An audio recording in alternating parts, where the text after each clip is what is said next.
Desarrollar a continuación la estructura y organización del proceso verbal sumario. A continuación vamos a hablar sobre las formalidades de la audiencia, y ahí hay uno o dos temas importantes para analizar, y de otro, al finalizar, vamos a mirar los momentos procesales para proferir sentencia, porque el Código General del Proceso señala una serie de oportunidades procesales dependiendo de si la sentencia es oral o escrita, etcétera, etcétera, y que es muy importante allí precisar algunas situaciones. Y una vez termine de desarrollar esos tres subtemas, voy entonces a tomar la panorámica en general del proceso, y desde la demanda empezaré a socializar o a compartir con ustedes algunos ejes polémicos que yo considero desde mi punto de vista personal, que son temas que hay que reexaminar, analizar y mirar a ver si evidentemente se requiere intervenir legislativamente eso o normativamente alguna reforma sobre algunos aspectos, y los voy a ir señalando así hasta la terminación del proceso nuevamente. Quise metodológicamente por lo menos que ustedes tuvieran la panorámica de cómo funciona el proceso. No quise, y en la medida que fui avanzando, no quise como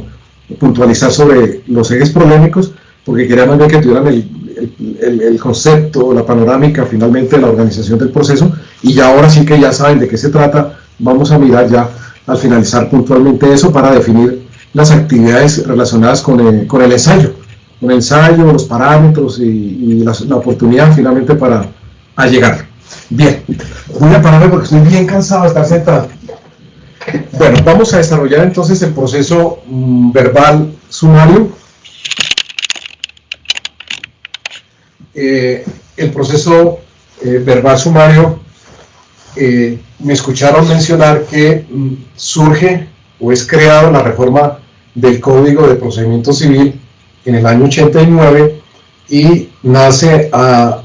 imagen y semejanza del proceso verbal, es decir, a través de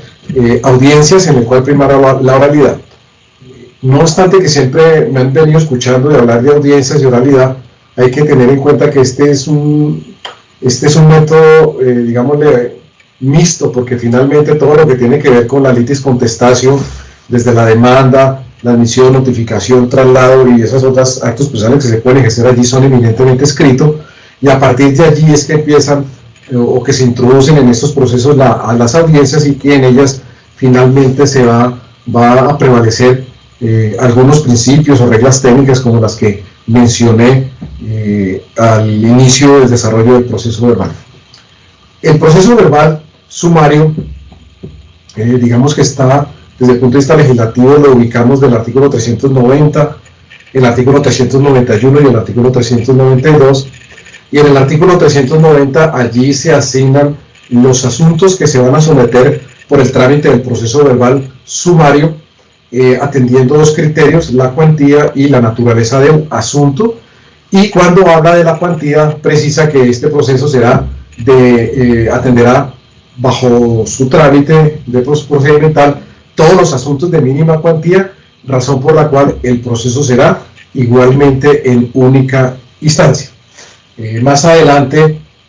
cuando se refiere a algunos asuntos como procesos relacionados con las infracciones a la competencia desleal, ya habla de que allí el criterio que debe tenerse en cuenta es la cuantía, y que por lo tanto, si es de mínima será el proceso verbal sumario, y si es de menor o mayor sería el proceso verbal. Entonces allí, en el artículo 390, ustedes hallarán finalmente una serie de relación de asuntos o temas que se desarrollan por esta cuerda procesal, y a partir del artículo 391 y 392 se fija la organización y todo el diseño del trámite del proceso verbal sumario. Debemos empezar diciendo que el proceso verbal sumario se puede iniciar por obvias razones presentando la demanda, y que debe atender los requisitos señalados en la parte general del Código General del Proceso, y solamente digamos que hay una flexibilidad en relación con algunos anexos o documentos que tienen que presentarse. La novedad que trae no es novedad, no sé por qué utilizar la expresión, permite que la demanda puede ser presentada de manera escrita y de manera verbal. Digo que no es novedad porque finalmente desde el año 89, cuando nació el proceso verbal sumario, igualmente se diseñó y se hablaba de que la demanda podría ser presentada de manera escrita y de manera verbal. Si se llegara a optar por presentarla de manera escrita y adolece de deficiencias legales o vacíos allí en la confección de la demanda, se debe, se debe corregir por parte del secretario a través de la elaboración de un acta. Igualmente se tiene mencionado que si se opta por presentar la demanda de manera oral, el secretario tiene el deber de elaborar un acta, y esa acta pues debe darle la confección o la organización de una demanda, y esa acta deberá ser suscrita tanto por el demandante como por el demandado. De otro lado, es importante mencionar lo siguiente, que si se llegara a presentar de manera escrita, pues por obvias razones también hay que calificar la demanda, y al calificarla pues darías lugar a que se inadmitiera o se admitiera o se rechazara. Llamo la atención porque se puede presentar inadmisión de la demanda, y la norma inclusive dice que se podrán emitir de manera oral, y señalaron el término para que sea subsanada los 5 días. Y lo digo para que se sorprendan. Finalmente yo no sé, pues no me ha tocado realmente conocer un caso en la práctica que inadmita una demanda de manera oral y le ordene pues la subsanación, dándole un término finalmente allí al demandante. Estoy, digámosle que no traduciendo, sino socializando lo que ustedes de pronto ya saben de la lectura de estos artículos, y que finalmente allí está consignado de esa manera. De otro lado, es importante mencionar que así como se permite la presentación de la demanda de manera oral y de manera escrita, de esa misma manera se puede hacer o dar respuesta o dar contestación a la demanda. De todas maneras, sea que se presente de manera escrita, sea que se presente de manera oral, si se califica, viene la admisión de la demanda, y si viene la admisión de la demanda, pues igualmente si se pidieron medidas cautelares previstas para los procesos declarativos como tal, pues habrá que, si las se solicitaron, se decretarán, se practicarán y se consumarán en lo posible como medida previa, y después se procederá con la notificación de la demanda. Notificada la demanda, y en este proceso se surtirá un traslado de la misma al demandado, que es de 10 días, dentro de la cual el demandado podrá igualmente contestar la demanda de manera escrita o de manera oral. Si hace uso de esta última metodología, pues corresponderá al secretario del despacho judicial confeccionar un acta en la cual se le dé el cuerpo de contestación de la demanda, acta que será, digamos, allí suscrita por el secretario y por el demandado. Durante este término de traslado de la demanda, el demandado puede presentar excepciones de mérito. Digámosle que finalmente casi en todos los procesos de estos tipos contenciosos, pues la lógica y el sentido común nos indica que pues, la única manera de ejercer la contradicción y materializar esa contradicción a través de algún escrito es con la contestación de la demanda, y particular y específicamente presentando excepciones de mérito. Igualmente se ha previsto en ese evento que se surta un traslado a la contraparte, que en este caso es el demandante, por 3 días, para que igualmente solicite pruebas relacionadas con las excepciones de mérito propuestas allí por el demandado. Para este proceso, y lo había mencionado en las horas de la mañana, igualmente el legislador ha señalado, no como novedad porque también estaba en el diseño que traía el Código de Procedimiento Civil, que el demandado proponga excepciones previas, pero la proposición de excepciones previas tiene que hacerse a través del mecanismo del recurso de reposición contra el auto que admite la demanda. Como lo advertí en las horas de la mañana, hay una gran diferencia en la manera como se tramitan las excepciones previas del proceso verbal de menor y mayor cuantía y del proceso verbal sumario, en este caso que es de mínima cuantía y de única instancia, en el sentido de que aquí los hechos que constituyan excepciones previas solamente se podrán alegar vía recurso de reposición contra el auto que admite la demanda. Pues bien, a partir de allí,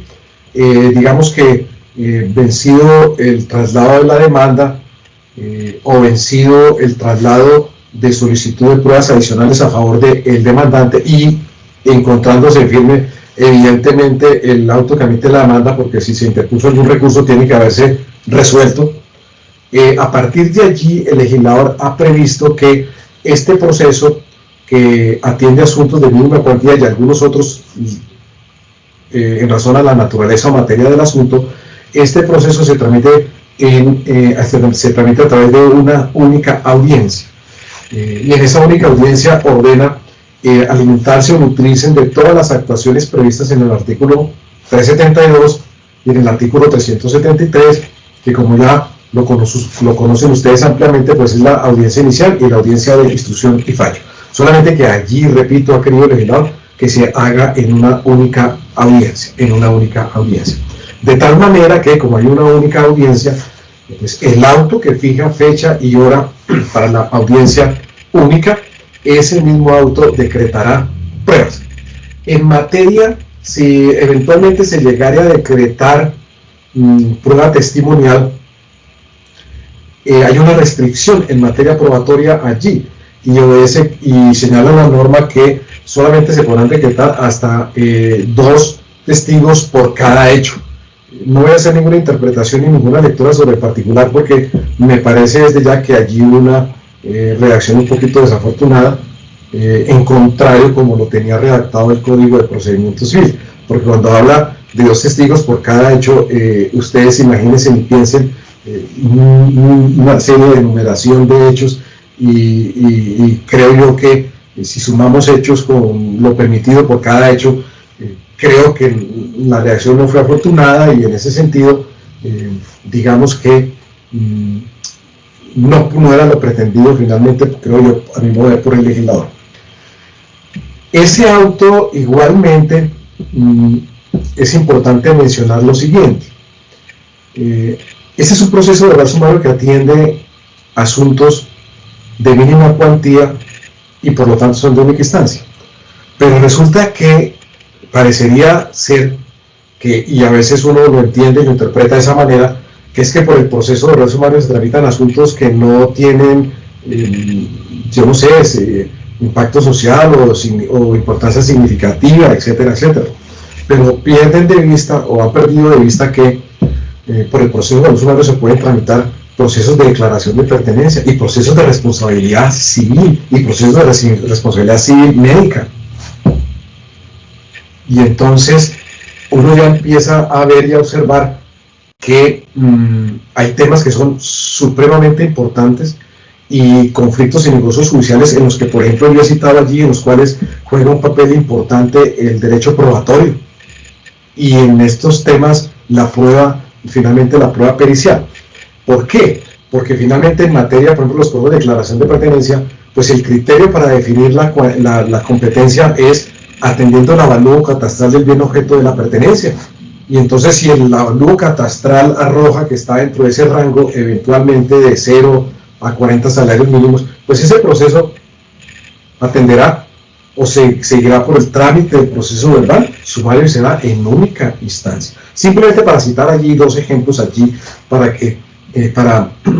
estimular a ustedes la inquietud y la reflexión jurídica sobre este proceso que estoy desarrollando. Entonces, decíamos que si se trata de, por ejemplo, los procesos de pertenencia, pues habrá que la inspección judicial, que es obligatoria, tendrá que surtirse con anterioridad a la audiencia única, y adicionalmente, igual en materia de dictamen pericial, por obvias razones, entonces tendrá que surtirse y aportarse con una antelación pues no inferior al término que hablamos en las horas de la mañana, de 10 días, a la fecha señalada para la audiencia única, que es la audiencia, como se conoce, la audiencia del artículo 392, propia del proceso verbal sumario. De otro lado, pues llegando ya finalmente al día y la hora de la audiencia, y los invito nuevamente a que pensemos que la audiencia es lo que yo he venido diciendo, que como una especie de círculo, una especie allí de círculo en el cual tiene todo un contenido. ¿Cuál sería finalmente el contenido de esa audiencia única en el proceso verbal sumario, teniendo en cuenta que se nutre y se alimenta de todas las actuaciones de la audiencia inicial y de la audiencia de instrucción y fallo? 372 y artículo 373. tendríamos que allí vendría la instalación o iniciación finalmente de la audiencia, vendría entonces a continuación la conciliación,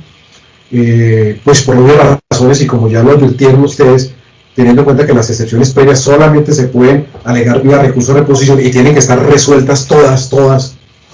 pues no hay que practicar pruebas ni decidir excepciones previas en esta audiencia porque no son de recibo, tienen un dispositivo, un mecanismo o de otra manera totalmente diferente para ser resueltas, de tal manera que viene la instalación, la iniciación, viene la conciliación y viene entonces a continuación el interrogatorio exhaustivo y con la posibilidad del careo. Si alguna de las partes o los dos extremos de la relación jurídico-procesal optaron por pedir el interrogatorio de parte, ellos tienen una restricción o una limitación en cuanto al número de preguntas, que en el sistema general son 20 preguntas y en el proceso verbal sumario se reducen ese número de preguntas a 20 exclusivamente por disposición allí del legislador. Entonces fíjense ustedes que allí empezamos a ver ya cómo en materia probatoria empiezan a haber diferencias en relación con el proceso verbal. Después del interrogatorio, si es del caso, pues el careo, viene entonces la fijación del litigio, y después de la fijación del litigio, pues es igualmente el discurso que mencioné cuando hablé del proceso verbal, y fijado el litigio, entonces viene a continuación, ahora sí, la etapa de instrucción. La etapa de instrucción, que por obvias razones se remite también al artículo 372, que si hay dictámenes periciales y si por solicitud de mano oficiosa se pidió la comparecencia de los peritos a la audiencia, tendrán que interrogar a los peritos con la posibilidad de contrainterrogar y volver a hacer ese ejercicio no solamente por las partes sino por parte también del juez. Viene la declaración de los testigos, o sea, la recepción de la declaración de los testigos, que como lo mencioné, la norma allí dice que hasta 2 testigos por cada hecho, resalto. Igualmente, en materia de exhibición de documentos, el mecanismo cambia, porque finalmente, si alguien pide exhibición de documentos, lo que va a hacer el juez es ordenar que se llegue al expediente una copia del documento que es objeto de la exhibición, es decir, cambia todo el sistema y el sistema general que se aplica en el proceso verbal.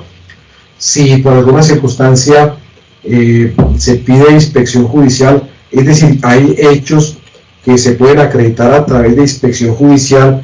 que deba surtirse por fuera del despacho, la norma ha sido muy clara allí, que en su defecto tendrá que presentarse un dictamen pericial, y fíjense ustedes la importancia que adquiere ese medio de prueba en el marco del Código General del Proceso y la pérdida de importancia que va teniendo casi que la inspección judicial, salvo que el legislador en determinados procesos lo disponga de manera obligatoria, como ocurre en los de pertenencia, los de servidumbre, declaración de bienes vacantes o mostrencos, etcétera, etcétera. Aún en los procesos en los cuales es importante llegar como los interditos posesorios también. Pues bien, entonces allí nos encontramos en la fase de instrucción. Agotada esa fase de instrucción, entonces viene pues a continuación los alegatos. Ya sabemos que son 20 minutos para el uno, 20 minutos para el otro. Si hay un tercer interviniente, también se le otorgará ese número o esos minutos para que intervenga y que ustedes, digamos, que aprecien y le den un valor muy importante a los alegatos de conclusión, porque siguen siendo valiosos, creo yo, a pesar de que finalmente la práctica forense los miren con cierto desdén, los famosos alegatos de conclusión. De otro lado, viene el receso y finalmente se tiene que proferir allí la sentencia en audiencia. En este proceso es importante mencionar que en el traslado de la demanda, además de que el demandado pueda proponer excepciones previas y excepciones de mérito, el legislador ha restringido la oportunidad para ese estanco procesal, la posibilidad de recusar o hacer uso y ejercicio del derecho de amparo a la pobreza. Igualmente esa es una gran diferencia que existe con el otro proceso verbal en general, porque en el otro pues no hay ninguna restricción, porque se pueden alegar, así vayamos en otra etapa procesal más adelante. Aquí la única oportunidad procesal es en el traslado de la demanda. Y de otro lado hay una serie de trámites que están prohibidos en el desarrollo de este proceso, como por ejemplo está prohibida la reforma a la demanda, no se permite la acumulación de procesos, sí es viable la demanda de reconvención, están también restringidos los incidentes, está prohibido los incidentes, está prohibido la terminación del amparo a la pobreza. Igualmente está prohibida la suspensión del proceso por causas distintas al común acuerdo de las partes. Pues bien, entonces, ese es, en términos generales, la organización y la estructura del proceso verbal sumario, que voy a resumir y sintetizar nuevamente de la siguiente forma. Tendremos entonces la presentación de la demanda, seguimos con ese recorrido, la flecha a la derecha, admisión de la demanda, seguimos con el recorrido, consumación y perfeccionamiento de medidas cautelares, seguimos en el recorrido, notificación de la demanda, traslado de la demanda, término de traslado de la demanda 10 días, dentro de los 10 días se puede proponer excepciones previas utilizando el recurso de reposición contra el auto que admite la demanda, se puede proponer excepciones de mérito en cuyo evento se le surtirá un traslado a la contraparte, que en este caso es el demandante, para que solicite pruebas relacionadas con las excepciones de mérito, y en esta oportunidad procesal, dentro de estos 10 días, el interesado podrá alegar o plantear una recusación, o podrá hacer uso y ejercicio del derecho que le conceda el amparo a la pobreza. A partir de allí, estando en firme el auto que admite la demanda, vencido el traslado de la demanda en su caso, o vencido también el traslado adicional de solicitud de pruebas adicionales, se proferirá allí un acto de trámite, pero que es una especie, como digo yo, que es una especie de providencia mixta, aun cuando el código no lo califica de esa manera, porque ese auto, además de fijar fecha y hora para una audiencia, también toma la decisión de decretar pruebas, o de negar pruebas, porque puede hacerlo perfectamente. Y ya llegamos a la audiencia única, que es la audiencia del 392, que se nutre y se alimenta, repito, de los contenidos del artículo 372 y el artículo 373, que sería la instalación, o sea, la iniciación, la conciliación, viene el interrogatorio exhaustivo, el careo, la fijación del litigio, decreto y práctica de pruebas, instrucción, que cuando hablamos de instrucción es el periodo probatorio en audiencia. Igualmente, terminada la instrucción, vienen las intervenciones de las partes para los alegatos de conclusión, viene el receso si lo considera el juez conveniente y oportuno, hasta por 2 horas, y finalmente se dictará sentencia. Para reiterar que están prohibidos los trámites de reforma de la demanda, acumulación de procesos, están prohibidos los incidentes, el trámite de determinación del amparo a la pobreza, igualmente la suspensión del proceso por causa distinta al común acuerdo de las partes. Ahora bien, no quise hacer ningún comentario hasta antes de terminar la socialización de la organización y estructura del proceso oral sumario, para decir lo siguiente. Desde que este proceso nació en el año 89, me escucharon decir que se puede presentar la demanda escrita o de manera oral. Finalmente, se ha venido criticando pues esa iniciativa que tuvo el legislador, que es válida indiscutiblemente, porque se intenta finalmente que a través de estos procesos de mínima cuantía se potencialice el acceso a la administración de justicia sin necesidad finalmente de apoderado judicial, que permita que el que acuda a la prestación de la jurisdicción no haya barreras ni obstáculos, inclusive con la construcción o confección de manera escrita de una demanda, sino que finalmente pueda alguien acceder allá a un juzgado, pedir el apoyo del secretario y finalmente que lo atienda y poder elaborar una demanda de esta manera a través de un acta y que sea suscrita por el secretario y por el demandante. Pero eso en la práctica no sucede en las grandes ciudades, ¿sabes? De pronto, en materia de familia, sí ha tenido un mayor desarrollo ese tema del proceso verbal sumario. Pero, por ejemplo, yo no veo en el complejo judicial acá en el centro, ni en el Hernando Morales Molina, ni en el Mequetera, ni en el, ¿cuál es el otro? Ni en el Virrey, ni en Caracol. Yo no he visto una dependencia que diga recepción de demandas orales, proceso verbal sumario. Que alguien llegue allá, porque si alguien va a un despacho judicial, seguro, les afirmo que no lo van a atender, le van a decir, mira, hágame un favor, allá hay un listado allá, sí, allá hay como 40 universidades con facultades de derecho, con consultorio jurídico, acuda allá para que por favor les elaboren la demanda, o vayan a las procuradurías, a las contralorías, vayan a todas las IAS a ver si de pronto los apoyan allí en la elaboración y confección de la demanda. Entonces, a veces el legislador tiene muy buenas intenciones, pero si las intenciones no van acompañadas de una realidad práctica, pues finalmente las normas quedan allí en letra muerta. Esa es la verdad. Ahora bien, pensemos que superado ese impasse finalmente, y lo digo en relación con las grandes ciudades, porque este proceso de pronto en los municipios es mucho más fácil, porque si no hay sino un solo juzgado o hay dos juzgados, pues me parece a mí que les existe un deber casi que es imperativo que alguien vaya allá y que quiera hacer uso de ese derecho de presentar una demanda oral, que lo atiendan. Pero en las grandes ciudades es muy complicado si no se designa dentro de su organización administrativa una dependencia que por lo menos alguien acuda y sabe que lo van a atender de esa manera. Pero superada esa posibilidad de que, bueno, presentó la demanda escrita, o la demanda oral, la confeccionaron el acta, la firmó el secretario, la firmó el demandante, y bueno, si la hizo el secretario, pues imposible, yo no creo que la vayan a inadmitir o la vayan a rechazar. Finalmente, pues se supone que pues es un profesional del derecho, y así no la haga el secretario, se puede buscar apoyo finalmente en otra persona, y tienen la experiencia, la experticia, tienen la mecánica presente, y finalmente harán una buena confección de una demanda a través de una acta. El comentario dónde iba,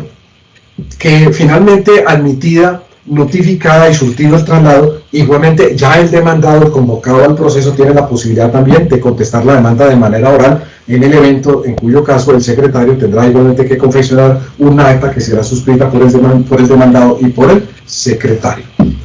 Pues ya yo pienso que allí, en ese momento, así sea en Bogotá, en Medellín, en Barranquilla, en lo que sea,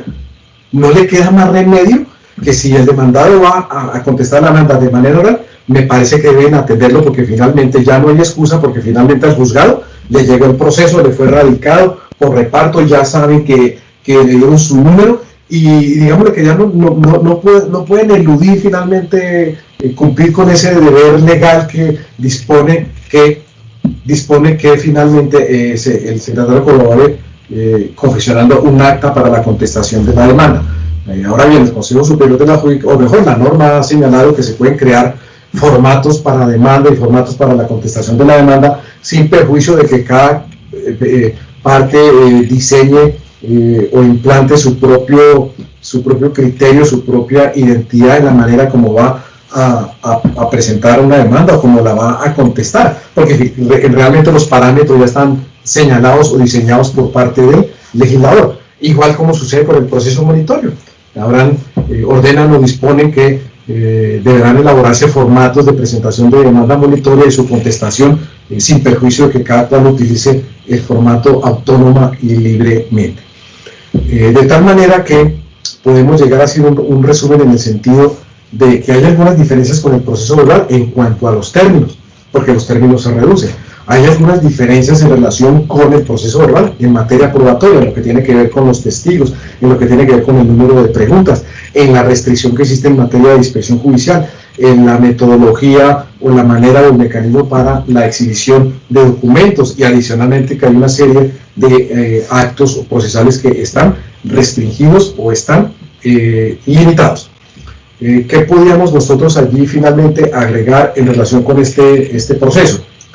Que por este proceso se tramitan asuntos importantes, indiscutiblemente. Y que por otro lado, vale la pena mencionar lo siguiente. En vigencia del Código de Procedimiento Civil, el proceso verbal de menor y mayor cuantía estaba diseñado básicamente de la siguiente forma. Estaba la demanda, la admisión, la notificación del traslado. Allí el traslado era de 10 días en el proceso verbal, 3 días de traslado para solicitud de pruebas y la audiencia única, que duraba 3 horas y con la posibilidad de ampliarse a otras 3 horas, y como estaba diseñado y mirando los tiempos legales, estrictamente los tiempos legales, ese proceso no debería durar más de, en primera instancia, más de 6 meses, como estaba diseñado. Porque vencido el traslado de la demanda o el traslado adicional, siempre se decía que se tenía que fijar fecha y hora para la audiencia al 10º día siguiente, que es más o menos el esquema de los derroteros que tiene la ley de enjuiciamiento civil española, que habla al 10º día siguiente de la audiencia, y lo mismo la legislación uruguaya. Digamos que eso es lo que hemos tenido una influencia indiscutiblemente de España y también de la legislación allí del Código General del Proceso de Uruguay. Me parece que fue válido que se rompiera con ese esquema de que nunca se cumplía, de que al 10º día siguiente y que se había que aplazarla al 10º día siguiente. Eso finalmente eso iba al traste, eso nunca se cumplió. Creo yo que es mejor el esquema de fijar un término máximo para poder proferir sentencia, digamos que se acomoda como más a las condiciones, a nuestra idiosincrasia y a nuestra costumbre sociojurídica como tal. Y adicionalmente, vía el Código de Procedimiento Civil, el proceso verbal era demanda, admisión, notificación, traslado de 4 días. Traslado de 4 días, y dentro del traslado de 4 días igualmente se podían presentar excepciones previas, vía recurso de reposición, excepciones de mérito, traslado de 3 días a la contraparte y la audiencia, finalmente la audiencia única, casi con las mismas prohibiciones y con las mismas restricciones de carácter probatorio. ¿Cuál es el mensaje que yo pienso allí transmitir? Es el siguiente, que el proceso verbal de menor y mayor cuantía, hoy como está diseñado en el Código General del Proceso, desde la demanda hasta el traslado adicional de pruebas, si se da allí el caso, finalmente, hasta allí, todo lo que tiene que ver con la litis contestatio, es ver casi que el antiguo proceso ordinario, porque ese era así: demanda, admisión, notificación, traslado de 20 días y traslado de 5 días de solicitud de pruebas. Hasta ahí era el ordinario, como tal. Y cuando se eliminó el proceso ordinario y el proceso abreviado, y sobre todo el ordinario, se pensó que esos 20 días eran excesivos, y por eso fue que se dejó como modelos tipos básicos en la última etapa de vida